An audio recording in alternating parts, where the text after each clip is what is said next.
Hello, my friends, and welcome back. Thank you very much for being with me again today. Well, what did I tell you? Many things, obviously, but one thing I told you on the 2nd of March 2023, and that was Russia is back in Cuba for Cuban Missile Crisis Part 2. That's when I made a video about Russians just coming to Cuba and, hey, what's going on, buddy? Hey, I haven't seen you since 1962. Welcome back. All right, let me show you what video I made on that date. That date was on March 2nd, 2023. Right here, beautiful this guy. The Russians are back in Cuba for Cuban Missile Crisis Part 2. All right, and then this is the beautiful video, right? I'm not going to show you the video, obviously, but this is what was then. The Russians are back in Cuba for Missile Crisis Part 2. What will US do this time? Nothing. All right, so this is one. Why did I start with this? Because I have this article for you, right? And this article will tell you what you should be worried about. Miami Herald says on May 19th, 2023, in unprecedented move, Cuba will let Russians lease land as the two countries get closer. Look at these smiles. How about that? So what do you think, my friends? What's next? What do you think is next? They just go over there to do some research or something? Is that what you think? In a clear signal of the strengthened alliance, Cuba will grant preferential treatment to investors from Russia, allowing them to lease land for 30 years, an unprecedented step in the history of the island's communist government, a Russian official told Russian business representatives in Havana. So this is just for investors. It's going to be investors only. It's not going to be anything else. So they're leasing land in Cuba. All right. Boris Titov, Russia's presidential commissioner for entrepreneurs' rights and chairman of the Russian-Cuban Business Council, told representatives of more than 50 Russian companies on Thursday that Cuban authorities are ready to provide special conditions for Russian businessmen, Russian news outlet Sputnik reported. According to Sputnik and the Reuters news agency, the Russian officials said that concessions include the right to make use of Cuban land for 30 years term, duty-free importation of agricultural machinery, and the right to repatriate profits in foreign currency, which the Cuban government currently restricts. Yeah, okay, so then is right here another thing that in a separate announcement, Russian Deputy Prime Minister Dmitry Chernyshenko, who arrived on the islands on Thursday on an official visit, said the Cuban government has also lighted Russian banks to open subsidiaries to finance Russian businesses on the island. Relations between Russia and Cuba have historical significance.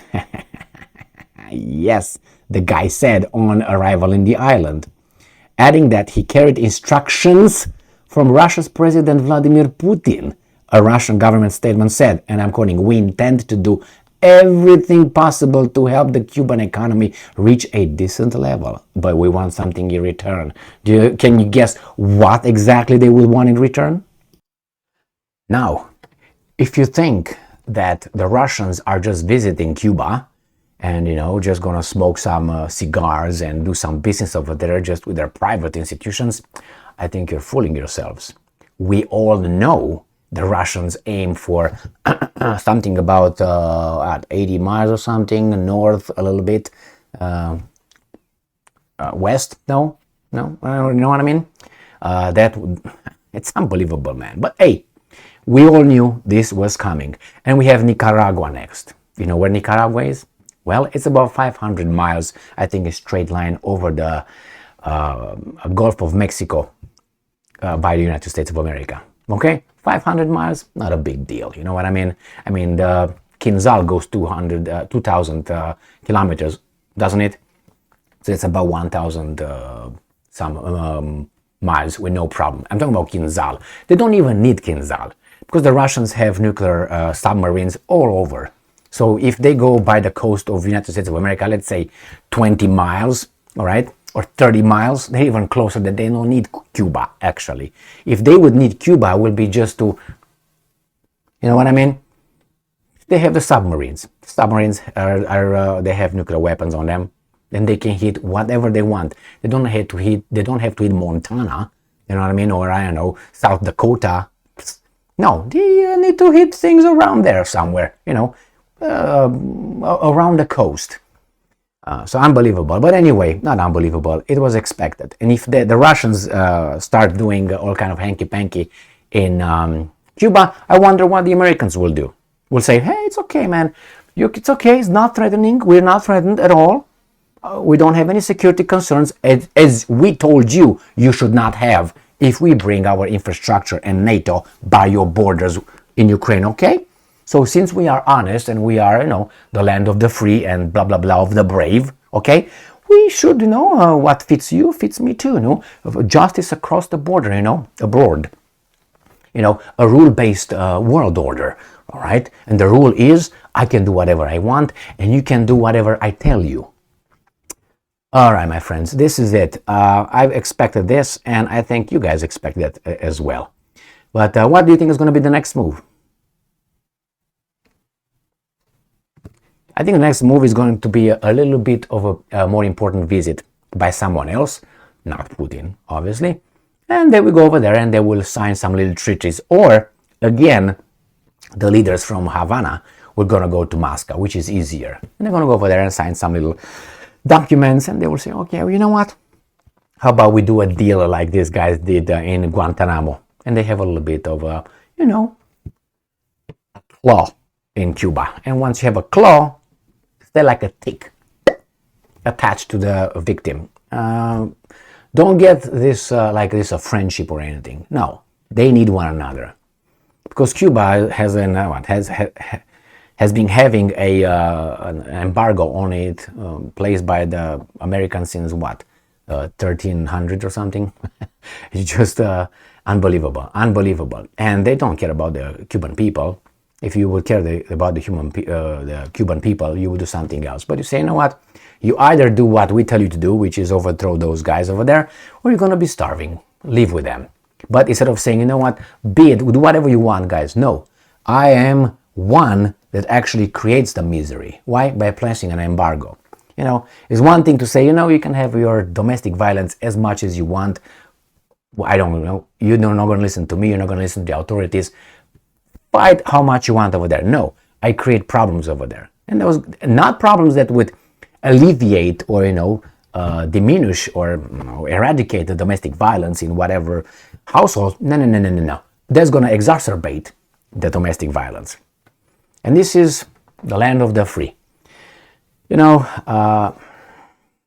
When these guys are talking about the security concerns and, we have national security concerns all over the place, all over the world. In the Gulf, we have. In, Iran, around the Iran area, Middle East, we have. By China, we have. Everywhere we have security concerns. My God. But nobody else can have it unless we allow them. Obviously, that country over there can have it, self-defense. The other one can have self-defense. No, you can't have. No, because we say so. Well, I don't think that people will really like in a community to be ruled by such a despot, tyrant. But hey, it's a rule-based, as Lavrov, the foreign minister of Russia, kept saying over and over, well, I want to see those rules that our partners are talking about. I want them to put them on the paper so I can have it. They kept talking about the rule-based world order. I want to see the rules. What are the rules? They don't say the international law, because international law, oh my God, you are one of the biggest on top of respecting international law. You know what I mean? They talk about rule-based. Give me the rules. Do what I tell you to do. I do whatever I want. Well, Cuba, we'll find out. I keep you up to date with Cuba. But as I said, if they do something in Cuba, it's going to be more like as I said, because they have submarines. And with submarines can hit any target. They really is important as a strategic target, military target in the United States of America. And if it's not strategic military, they can blow up those guys, as those guys can blow up the other guys. That's why the elites they're not going to go that far. Thank you very much for being with me again today. Stay strong, stay smart, look for the truth, and be just.